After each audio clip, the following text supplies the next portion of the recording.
climbers in general, if you're in woods that 80% of the timber you can get in, you can get a climber in, I'm down with that.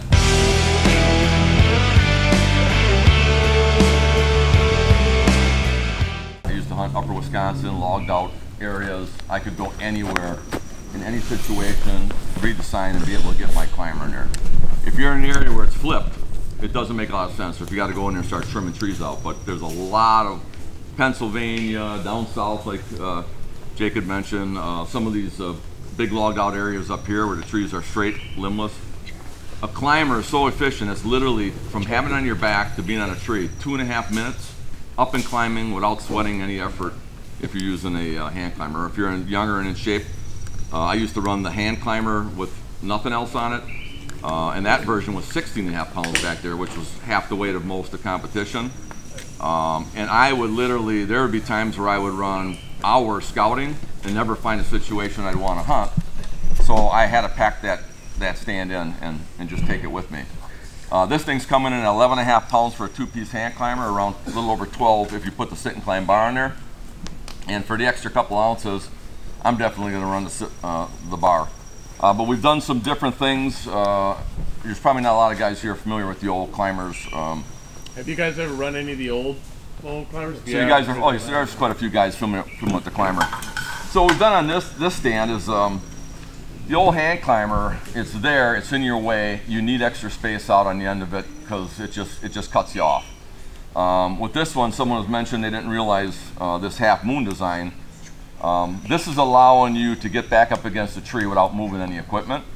It's giving you almost more, this is a 23-inch long platform, but on a 29-inch long old style one, I literally got more room probably on this one when I'm standing than on the other. Same with the seat design. It's geared towards smaller equipment, smaller metal, but like the seat pad is cantilevered on there, so when you get it on there, you're literally got 2 inches of foam making a longer seat for you that's supported under here, so you don't have that extra 2 inches of aluminum out here. You don't have the extra width that you have to bring there. This is as lean as means you'll probably get. And we spent a lot of extra time on getting this down this light. It was an effort. We went through a lot of frames, we wanted to get that flex out of the platform. When I design all my stands, I want them so at about 200 pounds, there's very little flex in the platform. Then that allows a guy that's 250, 300 to get on there with some manageable flex. These stands that are flexing for a 200-pound guy it's the worst thing you want.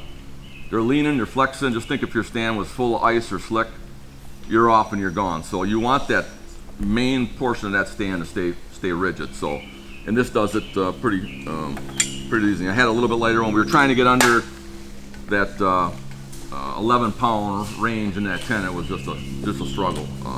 So here's a big feature that obviously they redesigned these backpacks now. Now all of these areas where your backpacks are nice radius spots that are built in there for your pivoting, so when you're moving around, you're not cutting up your straps. They got these straps up top now that will move the weight around. But the big feature of this one is now we're tying in the hand climber actually to the platform with, we were going to start with a J-hook.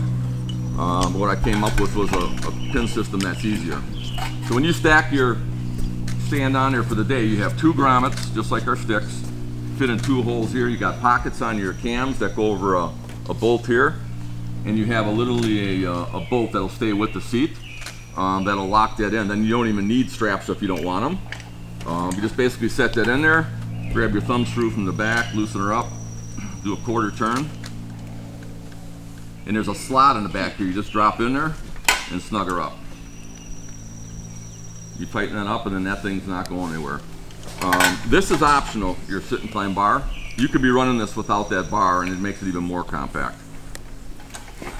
Other things on here, if you notice this aggressive teeth, this stand's so light you don't have a lot of anything on the tree you're hanging to, so where a stand that's heavier has that an advantage for it to bite a tree. This is so light that we overcompensated teeth so we get a good bite with the teeth, and they work nice. They're might be a little dangerous if you end up hitting yourself with them, but you can knock the edges off if you wanna. I like a nice sharp teeth, and then years ago I used to actually file mine down with a nice little point to start them. Hand climber. 4 pounds.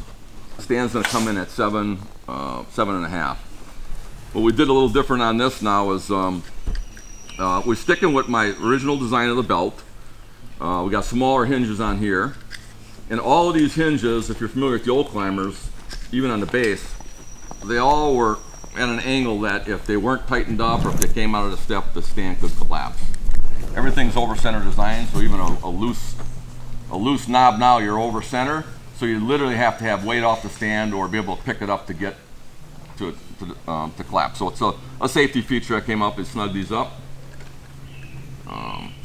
Here's your seat. This is your main frame of your seat. When you get, and we'll have one on a tree later that you can, when you stand up to take a shot if you want, you literally can slide your seat right out of the way and get completely up against the tree. If you have the seat pad on, you're gonna just reach back and flip this up before you do that. And now you're up where you wanna be. You don't wanna be standing out. You're up against your tree, you got your shoulder against there, your back against there, and you got plenty of platform space to turn and move around. Where with the old one, you stood up, you're out away from the tree and you're kind of paying attention because it's a little sketchy out there when you're hanging on there, and you only had a little bit of platform space on it. This model will have traction, obviously, put in it once it's done. Sit and climb bars, micro bar. We started out with the 1-inch tubing. We went down to 1-inch flat stock. We're down now to a 1/2-inch bar that weighs a pound. The reason this took so long to go out, you're probably familiar, there's a lot of companies, one in particular that's been knocking off everything we do, so we want to make sure all the patents. This has a lot of patent pending on it. They're all in place now, so we can show you all these features that we have. And I'll guarantee you in 2 weeks you'll see a lot of these features on some other people's stands, but that's another conversation. When you're up there hunting, if you don't like a bar around you, you can flip this down, fold it up behind you. You got an open front for bow hunting. I actually, years ago, field tested this. You can bow hunt with this out in front of you. It's up against your stomach, you're out, or your legs, you can get out and shoot easily with it. I'd leave it on and use it as an armrest while you're sitting there. You can pivot it, just leave it out. So it's got a lot of nice features to it. And I'm not built like my son anymore, and I used to be able to climb like a squirrel with these. This is so effortless now to climb. It's just no sweat at all. You probably go out there in 90-degree weather and not break a sweat just getting up a tree with this. So now you don't have to take the seat, reach back and disengage the whole thing against the tree. You don't have to. A lot of guys would take their seats and wrap it around the sides so they could, when they wanted to stand prime time. You can go from seated to standing without moving any equipment. There's also 2 stabilizer straps that are on the side. Once you see this set up, once you get up there, instead of having disconnects, we have just like our stick systems now with a loop. You go over your knobs and you literally pull those 2 tight while you're on there, and it turns this whole stand into a structure. Now this ain't going anywhere. You can't bump it. It solidifies the platform, the seat, and you're almost like in a little tree fort up there. You got a bar. You know where the edges of the stand, so you can maneuver it nice and easy. Platform. Stabilizer straps will come on it. These are important, so if you were to lose the bottom, you don't want to be able to, have to lose the bottom and have to shimmy on down. But they also are great because they stabilize the stand, so you're going to want to use these. I know some guys can climb; they're not worried about losing the bottom easy enough. It's a little less of an extra step to have, but you can actually use these then when you're done folding up to put your, clothing under or strap an extra seat. The base, another unique thing. So before we had to tighten all these knobs up every time, screw them down, tighten them up. Now we have, it's all designed so when you fold them down, there's Velcro here. You can leave the knobs loose. They snug right up on the Velcro, they don't rattle, and then they can't work their way out. So you're not gonna lose knobs down the road, which was a problem with the old model stands. We had to start putting nuts on them. Same on the bottom, it's all there, so you're not really spending a lot of time having to loosen up like you used to. Stabilizer bar now. This stand will still climb old school if you want to go under here, and with smaller boots, early season might be able to go, but if you get in some bigger boots, now you can climb with your feet perfectly straight and not have, some guys had an issue with doing the pigeon toed type setup there. So this is another patent pending feature that we double our stabilizer, as no bungees to reach down and have to struggle with, and you got mud, your boots are wet. And it's also a potential dangerous situation to go down and mess with them. We've increased our cam. loop now. Before they were tighter, a real bitch to get under, especially with some guys with bigger hands. So these cams now are a bigger throw. Teeth, you won't see any more aggressive. I'm the first one that put teeth to climbers back in the day when all these stands were sliding down out of there, disengaging. And I changed the bite from the top of the stand to the bottom. And you'll see every manufacturer from here on in has got basically our original tooth design. So this is the next step up, a little more aggressive.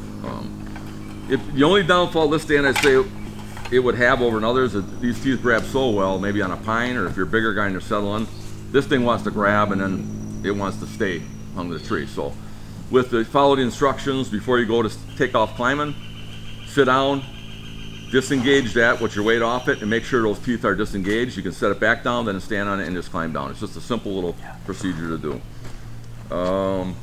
There will be holes on the side here for you to put quiver mounts on, pre-drilled. There'll be traction in the whole stand. They come with backpack straps, and there will be a premium seat that will go along with this. I'm probably going to not mess with a seat cushion. For me, this is comfortable enough, and it'll be more of a lean, mean setup, and I'm not more than 2.5 hours in a stand, so that would be plenty. You'll notice that we reversed the belts on the top. You can't readjust your bottom once you go. Everybody knows as a climber you got to start out elevated, and then you work your way out as you go up. But the seats you can undo 2 or 3 times if you want. When you get to your final destination, you can open up these cams, adjust your seat to the exact pitch you want. Some guys like it lean down, some guys like it leaning back. I'm kind of a more right around the center.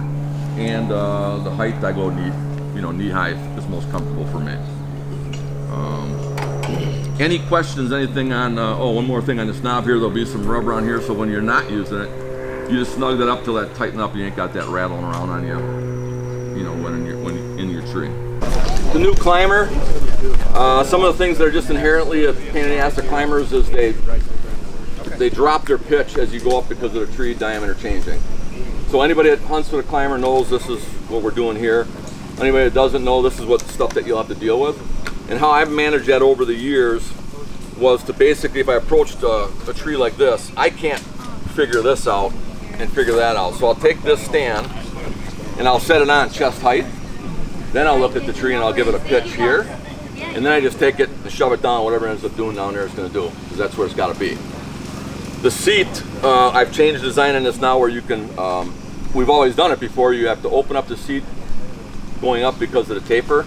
You're not going to hit it in one. You're going to start like this, and you're going to end up like this. So you have to readjust that. If you ever get in the position that you don't have this pitched right and it starts going down, do yourself a favor and just climb down, readjust, and after a while hunting with a climber, you'll be able to pull up the tree and get it pretty much right. This bar I'm leaving on here for sit and climb. You can use this without it. There's a foam seat pad that's going to be available. It's coming with it. So you can have this attached right in here and it flips out of the way. This flips back. It sits down here, and this will give you your biggest, longest, most comfortable seat if you're after that in a rut. I would run this micro seat. I'm 2.5 hours in. Plenty of comfort and not dealing with the little extra weight or a little extra cumbersomeness to it. So we got it, hinges open. I'm going to bring this down just a hair. This pivots. Get this back, and you're going to actually just have to manage getting in here and stepping on this angle of a tree. Straps come with it. They should handle anybody's height. You notice, if you see what I did here, is I tied a knot at my particular distance I want. So when I go to set this up, I just pull it back until the cam hits that knot, and I'm ready to go. I'm not second guessing and taking it out or whatever. You can see already how this is losing its pitch, and the stand will do that quickly. So basically on the sit and climb, if this is a hand climber, I would have this just higher up, and you're basically putting your elbows on that pad, and you're going to climb just like a normal hand climber. Sit and climb, you're going to get in here, and you're going to either go old school here, disengage, step, or you can go, if you got bigger boots, in the center and step, and so on and so forth. This tree's starting to pitch toward me, which is not something you want. I would swing around and get on this side of it. What I was telling you about before, comfort seat for me would be about short legs, knee high, You get your straps pulled up. And actually I like this to pitch probably down a hair. So you could open this, pull it out a lug, tighten it up, and get that to sit at a little bit of an angle down so it's not cutting your circulation off. Now you got your sit and climb bar. This is a short platform, but if you look now, if this was our old 29-inch platform, it'd be way out there, you'd have all that extra weight, and you'd have a seat that you'd have to be out here. You'd be standing way out where you don't want. You want to be standing out, you want to be standing back in. With this one here, you can simply just take the straps, pull them forward, and actually sit. You can use this as an arm bar. I told you about before, you can literally keep this up and shoot over it with a bow. Guys that are skittish to height really like these bars around. They feel more comfortable up there. And you always want to have climbing from the bottom up, which again, we were all talking about not having it here. I got my safety belt in the car. You stay tethered constantly as you climb. It takes a little bit more time to move it up, climb up, move it up, and then what you want is you want your tether tight in your seated position, and you will never get hurt or fall out of a climber if you stay connected. If you don't, these are inherently more dangerous models than hang-ons, and people have a tendency not to know how to climb them right, or a bar to a friend and they don't know it, and then you get all kinds of problems. So, and a big problem would be going taking this 30 feet up in the air, and all of a sudden your platform where it's supposed to be is like this. Then they start rolling belts and doing things to that. I changed some designs and some distance that it can't happen as much on this now because it's different angles. The old one, we're not going to offer that big extra long belt for you to get on a 24-inch wide tree. It's a dangerous situation to be in. So here you're going to be able to go 7 to 18 inches in diameter, which is plenty. Anything bigger than that, you're going to have to leave it as a tree that you can't hunt out of. If the pad was on here, you could still climb with it, flip it up, and then slide this on, and then you drop it down after you get to this position here. You literally can just drop it down, and then same thing with here. You get on there, and that seat will give you 2 more inches. We talked about a tree that's angling like that. If you get on a tree that's angling like that, that's going to buy you more real estate on your platform. You know, I get up there about that there, and I might have 3 extra inches of room, but my body's going to be back further, okay? You see all the holes on the front of this model? There's going to be traction on here. There's going to be, those are for your bow holders, and I have an extension design, thin, 1/8 inch, that gives you another 2.5, 3 inches of platform. It'd be like a footrest. Nothing really to hunt on, but if you're sitting and you want your toes hanging over, that's available too. So bow hunters that don't like the bar, years ago I used to, with our old sit and climb, I just get that out of the way, and then you got a completely open front that you don't have to worry about anything, in front of you. Now, if that strap was on there tight and everything's locked in good and tight, you should be able to shoot just about on the back side of the tree, and then you can stand up and actually shoot on your opposite side. So, coming down again, step over this. And younger guys, if you were like me back in the day, you can go up a tree with a hand climber like nothing. Literally 360 a tree on the way up, down. It's a really, once you get used to it, and if you got somewhat of coordination, I know there's guys that are not so coordinated, probably stay off of this type of stand. So now what I did here is they used to be buckles that snap together, separate parts, rattle around. You keep this tied on there. You got the same as our button system. So this is just like going over your button on a stick or a stand. And then when you grab this, instead of having to go out both sides, you can literally just hit the buttons, pick it up. And I think I mentioned before about this. This is angling down a little bit. I'll take one climb down and I'll redo it. But it's just a lot easier to, if you were on here and this was a pine and you were a bigger guy and sitting in here for an hour, 2 hours, these teeth might sink in to where they're really almost grabbing too good. So what you do is, before you get to just go climbing down, just get on there, get your wiggler loose a little bit, so then you can just put it there and you got a new bite, and then you're not going to be fighting that first initial disengagement. I'd rather have a set of teeth that bite good than don't on some trees. So we're getting start down a little bit. If you want to go old school, this is what we used to do. Bite. But you literally could do this in 100-degree weather and not take a lot of time and not break up a sweat. So Normally this stand here, you probably could get, from having on your back when you go with it, again, if you're manipulating straps and things of that nature, I used to be able to take a hand climber in the woods on my back, approach a tree, hook up my bow, and literally be up there in a seated position in 2.5 minutes and be pulling my bow up. Take your time with it. If even it took you 5 minutes, it's just a pretty quick type of deal.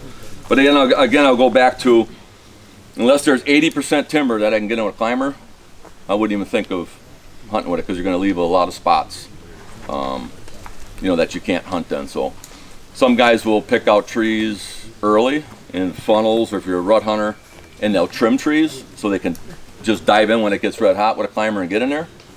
That's what I'm going to use this for a lot this year in some areas that we can hunt. Is I'm going to be able to want to go there instead of going in, setting up, coming back in the morning. I'll know where I want to go, and I just take this thing in there, and right in the dark I'll just get up and get set in those spots and be able to hunt with them. So once we get on to another thing, I'm going to take this thing down and I'll put it on a smaller tree where there's no taper at the bottom, and I'll leave it so you can just sit in it to feel the comfort of the seat. That's been the question all along. No, we don't have the comfort of a Summit. We don't have the size of the Summit and the bulk and all that. This is the run and gun model stand, but you get the pitch right and this angle right of the seat. You got some adjustment in your back here. There should be no reason you couldn't sit for 2 hours straight without even getting up out of this stand. And I'm a big guy that likes to sit too, so.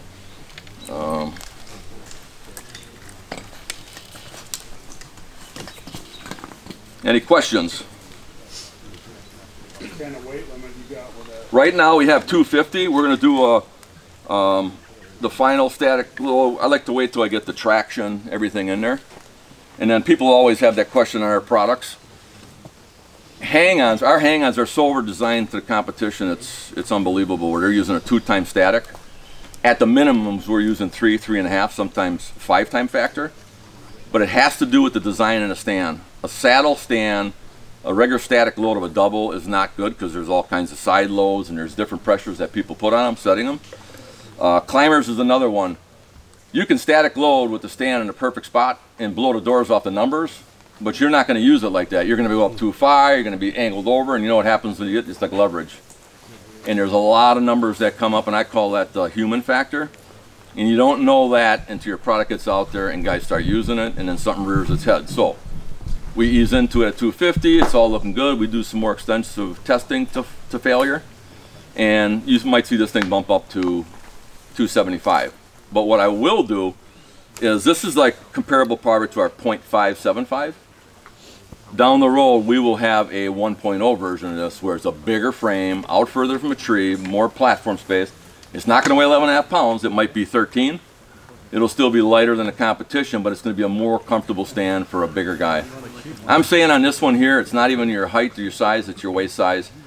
If you got a 36-inch waist or smaller, this stand should be perfect. You start getting into 40 or so, it just might be a little tight for you, and that's personal preference too. So is that seat itself, is it that adjustable, the straps on it? we had it so it's adjustable in the back but not in the front. So this is your adjustability, and this is going to be when you want to adjust your pitch. You have the back so your bottom can drop into a little pocket somewhat, so if you want to go deeper in there or deeper, but it's not a real long type of seat. So on a bigger version, we'd probably make this adjustable too, and you literally could get down in that like the old school sit and climbs, but you're going to need some framework that's out here, wider, and now we're talking bigger and bulkier stands. So this will be our first version for a micro climber. Taking these things down,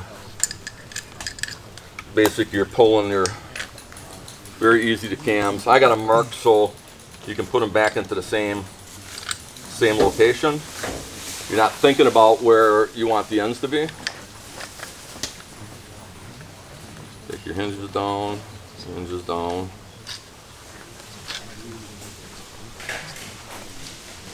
then you can set that off to the side. Stand 2, very, very easy with the, now the cams are on the inside here. This is wider in the bottom, so it's not an issue, as much an issue as it was on the top. You get those cams on the outside where they used to be, and you get on a big tree, and you literally get the spot you can't even get in there to open that belt to readjust it up there. So I changed that, tested it. You might think that this is biting.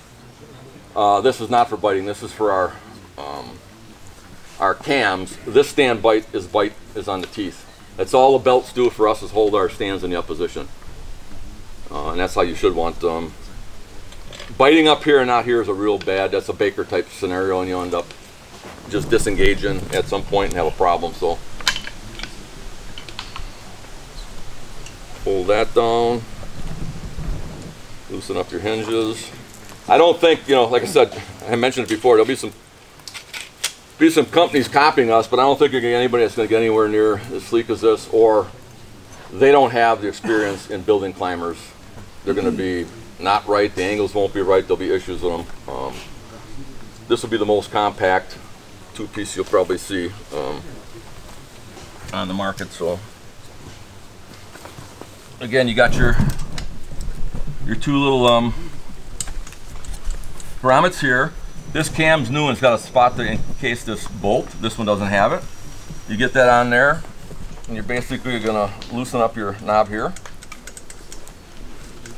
Half turn it. Snug it up and you will not have any rattling or disengaging or losing it, which to me that was another one of the biggest pain in the ass, is the original when I designed it.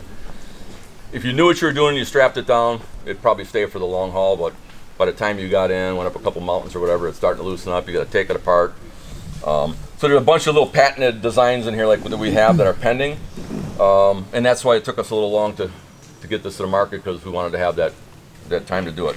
Now, you already got your straps in here, so you might as well utilize those to strap down some of the other stuff. If you had clothes you wanted to go on, you could do it.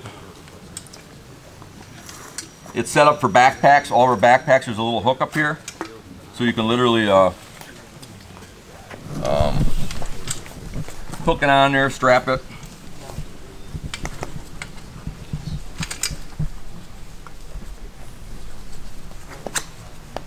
Kick your little stand out there and you can set her there, put your pack on here, strap it down, and you're off and running. I got these all strapped up with guys that don't like their stuff hanging from a tree. I usually pull everything up tight when I'm in a climber, so it's not dangling in the wind or going there. So anybody wants to try this on, you can just come by and throw it on your back and check it out. So